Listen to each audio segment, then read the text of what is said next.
O homem na galeria de arte me disse que eu não poderia possivelmente entender a pintura na nossa frente, eu a pintei. Estava parada na frente da minha maior obra na abertura da galeria, champanhe na mão. Quando um homem de terno caro se aproximou e começou a explicar minha própria pintura para mim, ele não fazia ideia de que eu era artista, porque a plaquinha dizia Hailey Turner. Que ele claramente assumiu ser homem, já que ficava falando sobre sua técnica brilhante. Esse cara, Roberto, me olhou de cima a baixo e disse: "Você parece jovem para estar numa abertura como esta, deixe-me adivinhar, procurando um namorado rico? Garota esperta, muitos homens ricos aqui." Ele gesticulou para minha pintura como se fosse dono dela. "Veja o que Hailey está fazendo aqui. Requer anos de treinamento para apreciar, você provavelmente só acha que as cores são bonitas, a mulher comum só vê decoração." Tomei um gole de champanhe e disse: "Perspectiva interessante." O que ele aparentemente tomou como encorajamento, Roberto se aproximou da pintura, fisicamente se posicionando na minha frente e continuou sua palestra. "Uma garota como você provavelmente acha que isso é só bonito de se olhar, mas a inteligência real por trás, o artista é obviamente homem. Porque mulheres simplesmente não têm esse tipo de maestria técnica, pintoras fazem flores e sentimentos, isso tem profundidade intelectual real, é biológico na verdade. Homens são mais capazes desse nível de abstração." Quando mencionei que estava familiarizada com o trabalho do artista, Roberto riu e bateu no meu ombro. "Seguir ele no Instagram para olhar as fotos bonitas não conta como conhecer arte, querida. Você provavelmente se acha culta porque foi naquele show de luzes do Van Gogh. Conhecimento real vem de décadas de estudo, não do que você aprende no TikTok." Roberto decidiu me testar disparando perguntas rápidas. "Quem é Basquiat? O que é chiaroscuro? Nomeei 3 pintores renascentistas além da Vinci." Quando comecei a responder, ele me cortou. "Errado, viu? É por isso que galerias não deveriam ter eventos abertos. Você provavelmente pesquisou alguns termos no Google antes de vir aqui para impressionar homens. Mas Hailey aqui está trabalhando numa tradição que você não poderia possivelmente entender sem educação adequada. Não, faculdade comunitária, querida. Universidades de verdade." Ele voltou para minha pintura agora explicando mais alto para atrair uma multidão. "O que Hailey conseguiu aqui custaria provavelmente R$ 100 em educação para sequer tentar. Só os materiais custam mais do que você ganharia no mês no seu trabalho de varejo." Ele olhou minha roupa com nojo. "Liquidação da H&M, né? Alguém que compra lá não poderia possivelmente entender o investimento nesta peça. Ele provavelmente gastou mais num pincel do que toda sua roupa."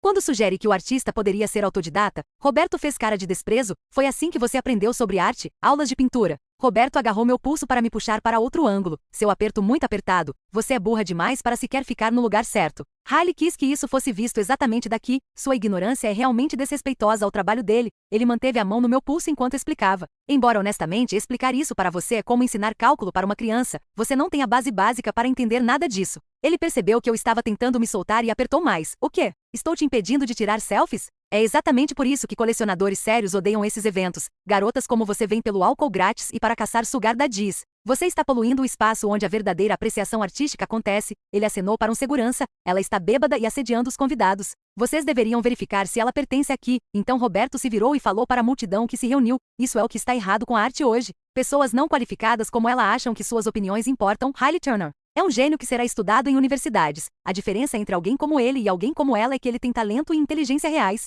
Enquanto ela só está ocupando o espaço que pertence a pessoas que merecem estar aqui, ela está literalmente roubando o oxigênio de verdadeiros amantes da arte." As pessoas murmuraram desconfortavelmente e acho que alguém estava prestes a dizer quem eu era, mas foi quando o curador subiu ao microfone com o timing mais perfeito do mundo e disse: "Senhoras e senhores, gostaria de convidar nossa artista Hailey Turner para dizer algumas palavras sobre a coleção." Me virei para Roberto e estendi minha taça de champanhe. "Você se importaria de segurar isso para mim?" Sua mão automaticamente alcançou a taça enquanto caminhei em direção à plataforma e vi seu rosto mudar de confusão para reconhecimento para o horror absoluto quando peguei o microfone. Eu definitivamente tinha algumas palavras para dizer. Minhas mãos se envolveram no suporte do microfone e respirei profundamente. Um suspiro que pareceu durar uma eternidade. A sala inteira estava em silêncio total e Roberto parado ali congelado com minha taça de champanhe na mão. Seu rosto havia mudado de presunçoso para confuso, para completamente pálido em cerca de 3 segundos. Podia sentir todos me encarando, mas mantive minha voz super calma e firme. "Muito obrigada a todos por virem esta noite ver meu trabalho." Meus olhos encontraram o rosto de Roberto por apenas um segundo, e ele parecia que poderia vomitar. Me virei de volta para a multidão e sorri para as pessoas que haviam assistido tudo se desenrolar.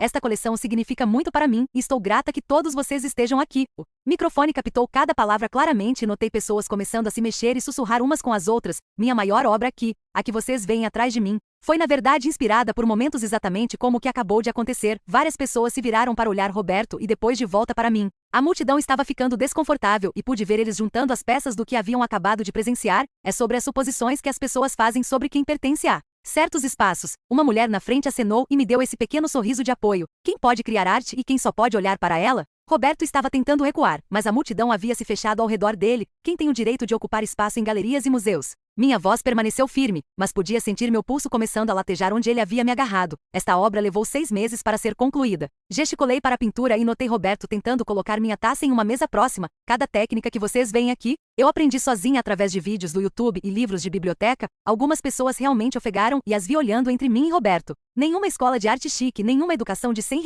Roberto estava literalmente tentando desaparecer no chão neste ponto, apenas muitas noites em claro assistindo tutoriais e praticando no meu apartamento minúsculo. Por segurança que Roberto havia acenado mais cedo, estava observando tudo com os braços cruzados. Desenvolvi meus próprios métodos através de tentativa e erro, misturando técnicas tradicionais com coisas que descobri sozinha. Usei a palavra exata que Roberto havia jogado contra mim mais cedo, chiaroscuro. Expliquei como havia aprendido através de um documentário sobre arte renascentista, a técnica de camadas que ele mencionou. Quer dizer que algumas pessoas mencionaram, veio de experimentar com diferentes tamanhos de pincel. Meu pulso estava realmente doendo agora, mas continuei. O trabalho de teoria das cores aconteceu porque não podia me dar ao luxo de desperdiçar tinta, então tinha que planejar tudo perfeitamente. Alguém lá atrás começou a bater palmas, mas parou quando percebeu que ninguém mais estava fazendo isso. Cada sessão representa uma barreira diferente que enfrentei no mundo da arte. A curadora estava parada à minha esquerda, acenando e parecendo satisfeita com como eu estava lidando com isso. Desde pessoas assumindo que eu não podia entender meu próprio trabalho até ser agarrada e fisicamente movida porque estava parada no lugar errado. Isso causou algumas respirações cortantes da multidão. Terminei agradecendo a todos novamente, dizendo que esperava que olhassem para a obra com olhos novos. A curadora suavemente se aproximou e pegou o microfone de mim, sua mão brevemente apertando meu ombro. Obrigada, Hailey, por essa visão maravilhosa do seu processo. Ela se dirigiu a toda a sala com esse tom profissional e caloroso. Por favor, todos deem outra olhada na coleção com essa nova perspectiva. A multidão começou a se mover lentamente, se dividindo em grupos menores e desci da plataforma. Pessoas imediatamente começaram a se aproximar de mim, algumas perguntando sobre minhas técnicas, outras apenas oferecendo apoio silencioso. Uma mulher mais velha sussurrou que havia visto tudo e estava horrorizada com o comportamento de Roberto. Um cara mais jovem perguntou se eu tinha um site onde vendia prints. Respondi perguntas e cumprimentei por cerca de 10 minutos, tentando ser profissional, mesmo com o meu pulso doendo horrores. Foi quando senti alguém atrás de mim e me virei para encontrar Roberto parado muito perto. Precisamos conversar sobre esse mal-entendido. Sua voz estava baixa e urgente. Dei um passo para trás em direção ao banheiro e ele me seguiu para o corredor. Olha, obviamente eu não sabia quem você era. Estava suando e olhando ao redor para ver se alguém estava observando. Isso é tudo apenas um grande mal-entendido que podemos esclarecer agora. Olhei para baixo para meu pulso, que já estava começando a ficar roxo. Agarrar alguém forte o suficiente para deixar hematomas não é um mal-entendido. Ele estendeu a mão em minha direção e recuei novamente. Você me agrediu na frente de testemunhas. Seu rosto ficou vermelho e ele começou a discutir, mas simplesmente me virei e fui embora. Entrei no banheiro e tranquei a porta, finalmente capaz de olhar meu pulso direito. As marcas dos seus dedos estavam escuras e óbvias contra minha pele. Deixei água fria correr sobre ele e tentei não chorar de frustração e dor quando saí. O segurança estava esperando no corredor, Sra. Turner. Viu o que aconteceu mais cedo quando aquele homem a agarrou? Ele parecia genuinamente preocupado. Ele reclamou comigo que você estava bêbada e incomodando pessoas. Mas vi ele agarrar seu pulso. Ele gesticulou para meu braço. Você quer registrar uma queixa sobre isso? Mostrei meu pulso e vi sua expressão mudar. Isso definitivamente vai ficar bem roxo. Ele tirou um bloco de notas. Posso documentar isso agora se você quiser. Antes que pudesse responder, Keira apareceu na esquina, seu rosto tenso de raiva. Hailey, meu Deus, peguei tudo no vídeo. Ela levantou o telefone. Comecei a gravar quando ele estava falando sobre mulheres não entenderem arte. Sua expressão era ao mesmo tempo furiosa e de apoio. Quer que eu te mande isso?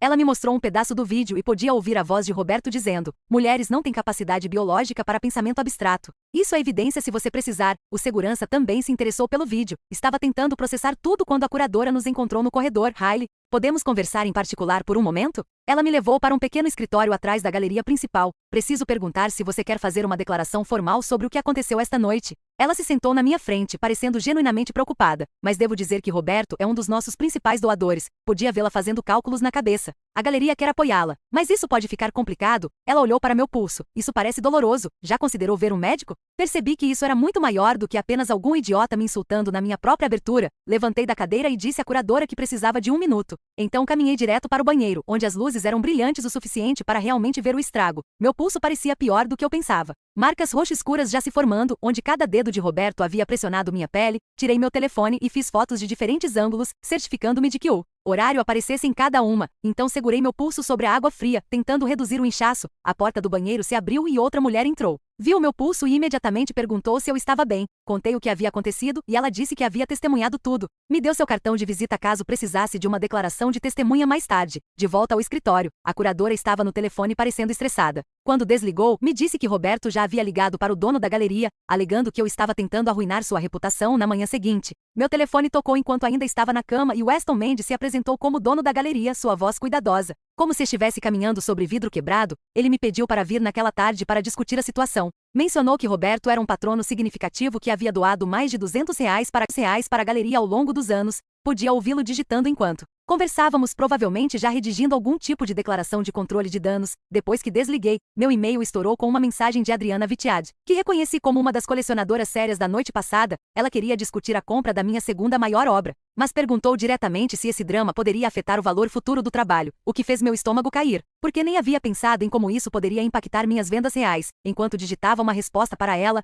outro e-mail chegou de Dorian Huck da revista de arte local, dizendo que 3 pessoas diferentes o haviam contatado sobre testemunhar algo significativo na abertura e perguntando se eu daria uma entrevista exclusiva. Fechei meu laptop e sentei no meu sofá por 20 minutos apenas olhando para a parede. Então, abri o Instagram e comecei a digitar um post sobre o que aconteceu sem usar o nome de Roberto. Escrevi sobre gatekeeping em espaços artísticos, sobre homens que acham que possuem cultura, sobre os hematomas no meu pulso de alguém que achou que eu não pertencia à minha própria exposição. Em 10 minutos de postagem, meu telefone começou a vibrar sem parar com notificações, comentários chegando mais rápido do que conseguia ler. Alguns eram de apoio, mulheres compartilhando suas próprias histórias, mas outros me chamavam de dramática, dizendo que estava tentando cancelar um homem inocente por um mal-entendido. Meu telefone tocou e era a assessora de imprensa da galeria, sugerindo que eu revisasse minha declaração de artista no site deles para algo mais neutro, evitando qualquer menção ao incidente da noite passada. Disse que meu trabalho sempre foi sobre desafiar suposições e dinâmicas de poder, que mudar minha declaração agora seria ceder exatamente ao que Roberto representava. Ela suspirou e disse que precisaria discutir isso com Weston, que estavam tentando proteger tanto minha exposição quanto a reputação da galeria. Os comentários do Instagram continuaram chegando e alguns ficaram cruéis. Pessoas que nunca conheci me dizendo que merecia pior que um pulso agarrado, que mulheres como eu estavam arruinando a arte para todos. Uma mensagem incluía o endereço do meu estúdio que nunca havia postado publicamente, dizendo que sabiam onde me encontrar se continuasse falando. Minhas mãos tremeram enquanto fiz screenshots dessa e várias outras que pareciam genuinamente ameaçadoras. O segurança da galeria ligou e perguntou se eu poderia passar para registrar um relatório oficial de incidente, já que havia testemunhado Roberto me agarrar. Encontrei com ele na galeria 1 hora depois e ele tirou fotos do meu pulso machucado com o telefone do trabalho. Anotou tudo o que contei sobre o que Roberto disse e fez. Ele me mostrou suas notas iniciais da noite passada, onde havia escrito que Roberto havia tentado me fazer ser removida por estar bêbada quando nem havia terminado um copo de champanhe. Todo o processo levou 1 hora e parecia estranhamente oficial, como se isso estivesse se tornando algo legal, em vez de apenas um incidente feio numa abertura de arte. Enquanto estava lá, pedi diretamente a Weston para banir Roberto da galeria pelo resto da duração da minha exposição. Ele se mexeu na cadeira e disse que precisaria revisar o relatório de segurança primeiro, que banir um grande doador requeria a aprovação do conselho, mas consideraria seriamente. Podia ver ele calculando o custo de perder as doações de Roberto contra a má publicidade de mantê-lo. Naquela noite, Keira me enviou o arquivo de vídeo através de um link seguro e sentamos no apartamento dela assistindo juntas. No laptop dela, o áudio estava claro o suficiente para ouvir Roberto dizendo que mulheres não têm capacidade biológica para pensamento abstrato, que eu provavelmente estava lá caçando sugar daddies. Conversamos por 2 horas sobre se tornar isso público ajudaria ou apenas transformaria tudo num circo. Ela apontou que viralizar poderia trazer atenção para minha arte por todas as razões erradas, mas ficar quieta significava que Roberto continuaria fazendo isso com outras mulheres. Não conseguíamos descobrir a resposta certa. Só ficamos indo em círculos sobre consentimento e consequências e o que realmente criaria mudança versus o que apenas criaria drama pelo drama. Meu telefone vibrou com uma mensagem de Adriana, perguntando se poderia passar na galeria para discutir a compra de uma das minhas obras. Encontrei com ela lá na tarde seguinte e ela caminhou direto para minha segunda maior pintura, a com azuis profundos e listras de cobre correndo através dela. Ela ficou lá por 1 minuto inteiro, apenas olhando antes de se virar para mim e dizer que queria fazer uma reserva. Mas se perguntou se eu consideraria um desconto dado tudo o que aconteceu na abertura. Seus dedos rastrearam o ar na frente da pintura enquanto explicava que, embora amasse o trabalho, se preocupava com o drama afetando seu valor e se outros colecionadores poderiam vê-lo diferentemente. Agora senti meu estômago apertar porque isso era exatamente do que tinha medo, que o comportamento de Roberto realmente me custaria vendas e oportunidades. Ela ofereceu 20% menos que o preço listado, o que significava perder quase R$ 3 numa obra em que havia trabalhado por 4 meses. Disse que pensaria e responderia até o fim da semana. Naquela mesma noite, minha amiga, que trabalha como advogada, ligou e perguntou se podíamos tomar café, porque havia visto meu post nas redes sociais e queria falar sobre as questões legais. Nos encontramos no café perto do meu apartamento e ela tirou um bloco legal, fazendo diagramas enquanto explicava leis de difamação e como mesmo que o que Roberto fez estivesse errado, eu tinha que ser muito cuidadosa sobre o que dizia publicamente. Ela explicou que verdade é uma defesa, mas eu precisaria de provas para tudo, que dizer que ele me agrediu era arriscado sem testemunhas dispostas a testemunhar e que sua riqueza significava que poderia arrastar um processo mesmo se não pudesse ganhar. Ela sugeriu ficar com fatos prováveis, como o que ele disse na frente de testemunhas e evitar qualquer coisa que pudesse ser vista como opinião ou interpretação. Sua caneta batia no papel enquanto listava todas as maneiras que isso poderia dar errado legalmente. Como mesmo estar certo não significa que você pode pagar para lutar no tribunal, gravei nossa conversa no meu telefone para poder lembrar de todos os detalhes depois. Na manhã seguinte dirigi para o pronto-socorro porque meu pulso ainda estava doendo e queria documentação oficial da lesão. A sala de espera estava lotada e levou 3 horas antes de chamarem meu nome. A médica examinou meu pulso, movendo-o em diferentes direções enquanto expliquei o que aconteceu na galeria. Ela disse que era uma torção menor, nada quebrado, mas havia hematomas claros e inchaço consistente com alguém me agarrando muito forte. O exame me custou R$ 85 depois do seguro, dinheiro que realmente não podia gastar, mas precisava dessa documentação. Ela imprimiu o relatório com fotos dos hematomas e me disse para aplicar gelo e tomar ibuprofeno para dor. Parei na farmácia no caminho de casa e gastei outros R$ 12 em suprimentos. Dorian ligou enquanto estava aplicando o gelo no pulso e perguntou se podíamos nos encontrar para discutir sua ideia de artigo. Ele veio ao meu estúdio no dia seguinte com seu gravador e bloco, olhando minhas pinturas enquanto delineava seu plano de escrever sobre sexismo sistêmico em galerias sem nomear Roberto especificamente. Disse que poderia referenciar um incidente recente e usá-lo como ponto de partida para uma conversa maior sobre como artistas mulheres são tratadas nesses espaços. Isso pareceu um compromisso que abordaria a questão protegendo todos legalmente, embora parte de mim quisesse que ele nomeasse nomes e queimasse tudo. Ele me entrevistou por 1 hora perguntando sobre outras vezes que havia experimentado esse tipo de tratamento e percebi que tinha dezenas de histórias exatamente como essa. 3 dias depois, estava trabalhando no meu estúdio quando meu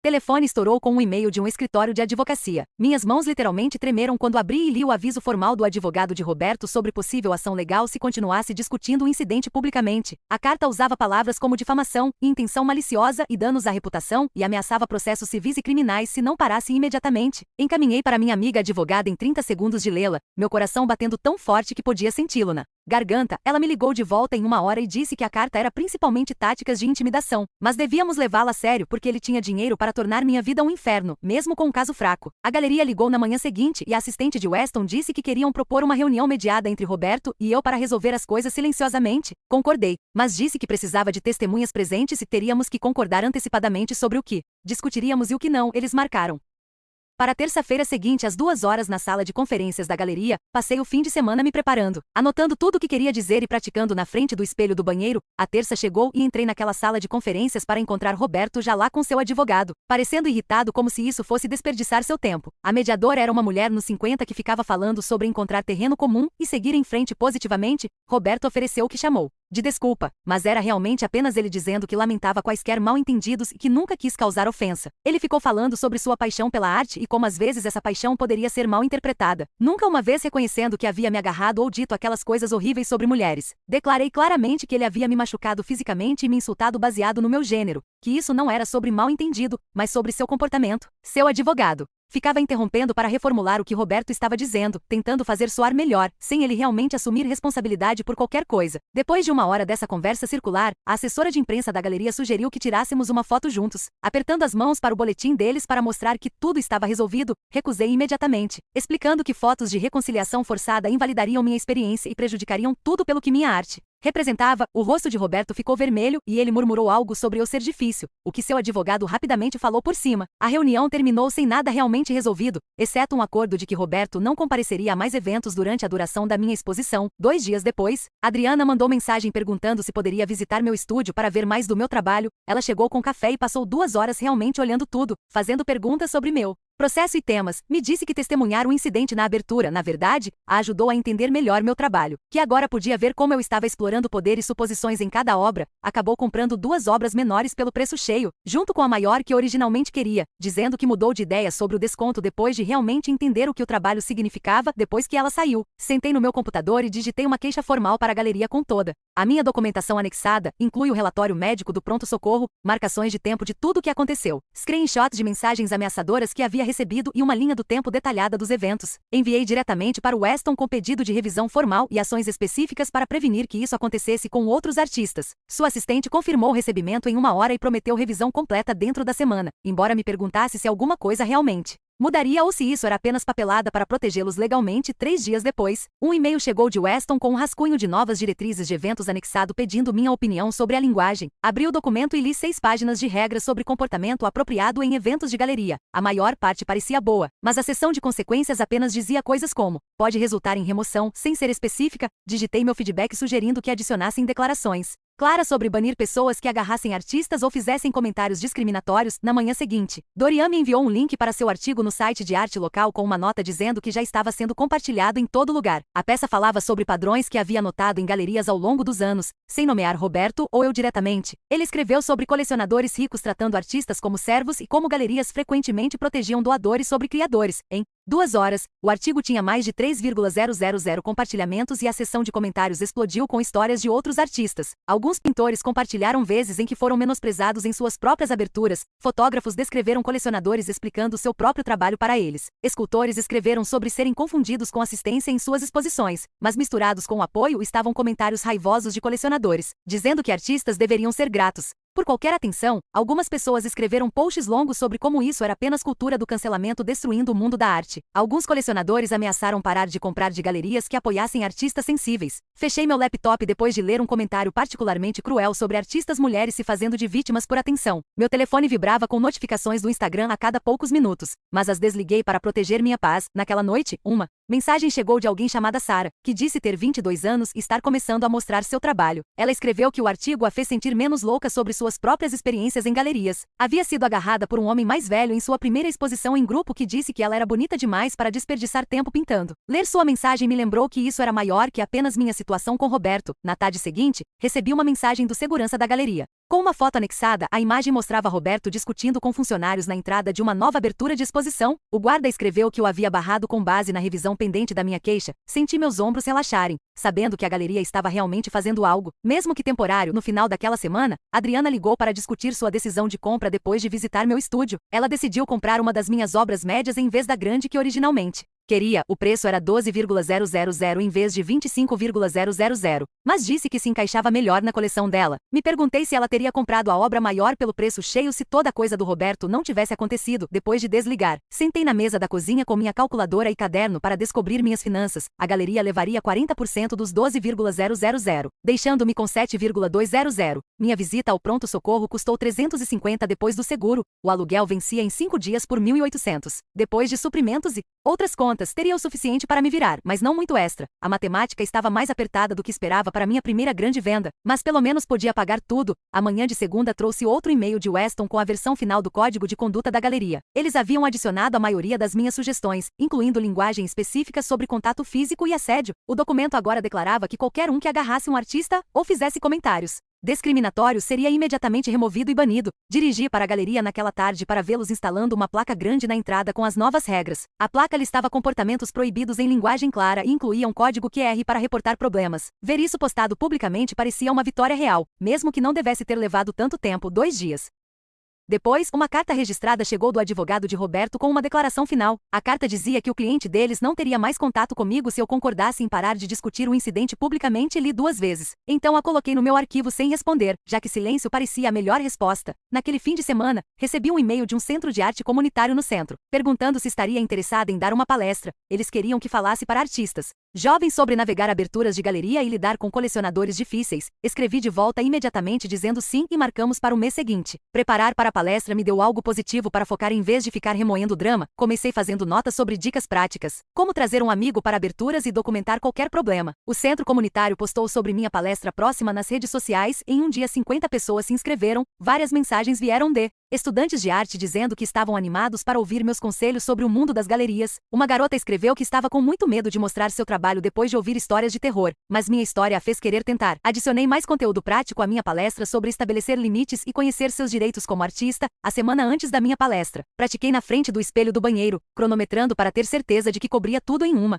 hora. No dia da minha palestra, entrei no meu estúdio e fiquei na frente de uma tela fresca pela primeira vez desde a abertura. Minhas mãos se moveram sem planejamento, misturando cores que pareciam diferentes da minha paleta usual, mais ousadas e ocupando mais espaço na tela. As pinceladas saíram mais largas e confiantes enquanto trabalhava através do que havia acontecido nas últimas semanas. Pintei por 6 horas seguidas sem verificar meu telefone uma vez, apenas deixando o trabalho fluir para fora de mim. Quando finalmente recuei, a obra não se parecia em nada com o meu trabalho anterior, mas de alguma forma parecia mais como eu do que qualquer coisa que havia feito antes naquela noite. Abri meu laptop e cliquei através das configurações das minhas redes sociais para adicionar filtros de palavra-chave para certas palavras que não queria mais ver. Keira veio com comida chinesa e me ajudou a configurar regras de moderação para que comentários precisassem de aprovação antes de Aparecer publicamente, ela me mostrou como bloquear domínios inteiros e desligar pedidos de mensagem de pessoas que eu não seguia. Passamos 3 horas deixando tudo bem fechado para que eu pudesse controlar quem tinha acesso ao meu espaço online. Na manhã seguinte, dirigi para a galeria para deixar alguns cartões de visita e vi o segurança que havia me ajudado naquela primeira noite. Caminhei até ele e agradeci por registrar aquele relatório e tirar fotos do meu pulso quando Roberto havia me agarrado. Ele me disse que a galeria havia trazido um instrutor na semana passada para ensinar toda a equipe como lidar com situações como a minha. O treinamento cobriu reconhecer comportamento problemático cedo e intervir antes que as coisas ficassem físicas com artistas ou outros convidados. Ele disse que estava orgulhoso de como eu havia lidado com tudo e que meu falar havia tornado a galeria mais segura para todos. Suas palavras ficaram comigo enquanto dirigia para casa, fazendo-me sentir que talvez algo bom havia saído de toda essa bagunça. 2 dias depois, Keira e eu nos encontramos para café no nosso local usual, perto do centro comunitário. Ela abriu o vídeo no telefone de mim, entregando minha taça de champanhe para Roberto, e na verdade, rimos da cara dele naquele momento. Conversamos sobre como perfeito foi o timing com a curadora me chamando para falar bem naquele momento. Keira disse que o olhar de horror no rosto dele, quando percebeu quem eu era, nunca ficaria velho.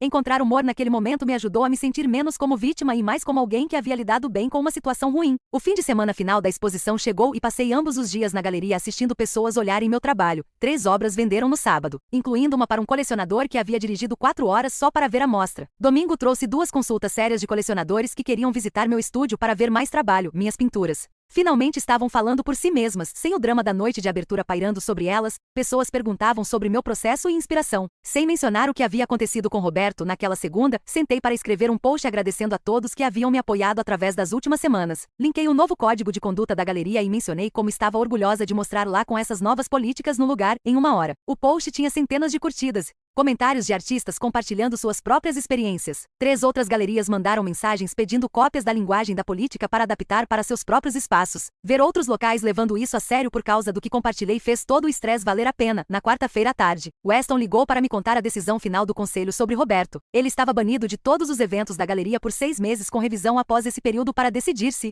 poderia retornar. Weston disse que Roberto precisaria completar treinamento de sensibilidade e escrever um pedido de desculpas formal antes que considerassem deixá-lo voltar. Não era o banimento permanente que eu esperava, mas ouvir que um grande doador enfrentava consequências reais parecia mais do que eu havia esperado. Na semana seguinte, estava de volta no meu estúdio trabalhando numa nova série. Quando notei minha pulseira do hospital ainda na minha mesa, peguei e preguei no quadro de cortiça, acima dos meus esboços, ao lado de fotos das minhas obras terminadas. Toda vez que olhava para ela, lembrava que falar havia importado mesmo quando foi assustador e difícil. Espremi tinta fresca na minha paleta e peguei meu maior pincel para começar uma nova tela. O trabalho parecia diferente agora, como se eu tivesse permissão para ocupar todo o espaço que precisava, sem me desculpar por isso. Meu telefone vibrou com uma mensagem de Keira, dizendo que outra galeria queria falar comigo sobre uma exposição em grupo no próximo ano. Sorri e virei o telefone de cabeça para baixo para continuar pintando, porque agora este momento de criar era exatamente onde queria estar. Obrigada por me deixarem questionar ao lado de vocês através de tudo isso hoje. Definitivamente foi interessante compartilhar esses momentos juntos. Se cuidem, se chegaram até o fim, deixem um comentário.